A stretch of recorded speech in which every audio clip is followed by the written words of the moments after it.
তো হ্যালো বন্ধুরা, আমার প্রিয় বন্ধুগুলো সব কেমন আছো? আমি ভালো আছি। তো আমি প্রথমেই বলে রাখি যে আজকের গল্পটি কোনো বানানো গল্প নয়। আজকের গল্পটি বাস্তব সত্য ঘটনা, আর এটি আমার নিজের বন্ধুর সাথে ঘটেছিল। তো চলো শুরু করা যাক সেই গল্পটি। আমার একটি বন্ধু তার বাড়ি থেকে প্রায় 300 মিটার দূরে তার একটা হয়তো বন্ধু বা তার একটা কোনো আত্মীয়র বাড়ি ছিল। সেখানে সে প্রতি রাতে টিভি দেখতে যেত, সিনেমা বলতে পারো, সেটাই দেখতে যেত। তো প্রত্যেক দিনের মতো সেই দিনও সে সিনেমা দেখতে গিয়েছিল। সে গিয়েছিল প্রায় রাত 7টার সময়। তো 7টার সময় পর সে যখন যায় তখন একটি ভালো সিনেমা হচ্ছিল। সিনেমা হতে হতে হতে হতে তখন প্রায় রাত 12টা বেজে গিয়েছিল। তখন সে রাত 12টা সিনেমা দেখার পর সে নিজের বাড়ি ফিরছিল।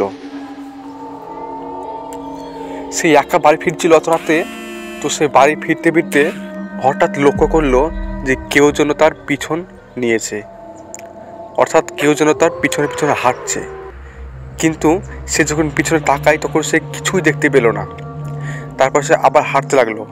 তারপর সে একটি বেল গাছের নিচে আসলো হাঁটতে হাঁটতে।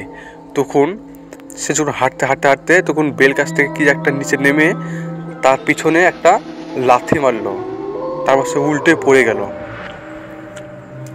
তখন সে অনেকটাই ভয় পেয়ে গেল। তখন সে তাকালো, পিছনে কেউই নেই, খালি একটি কুকুর দাঁড়িয়ে আছে তার সামনে। সে কুকুরটি হঠাৎ অন্য একটি রূপ ধারণ করলো, ঘোড়া, এবং তার দিকেই আক্রমণ করতে আসলো। কিন্তু সে ভয় পেয়ে গেল। কিন্তু সেটি কিন্তু কোনো আক্রমণ করলো না, আসলে তাকে ভয় দেখাচ্ছিল। সত্যি বলতে তাকে ভয় দেখাচ্ছিল। কিন্তু সে এতটাই ভয় পেয়ে গেল, আবার সে দৌড়াতে শুরু করলো। দৌড়াতে দৌড়াতে সে সামনে একটা সাদা কাপড় পরা একটি, মুখে যেন একটা রক্তের দাগ, এরকম একটা মেয়ে দেখতে পেল। এটা দেখার পর সে অজ্ঞান হয়ে গেল।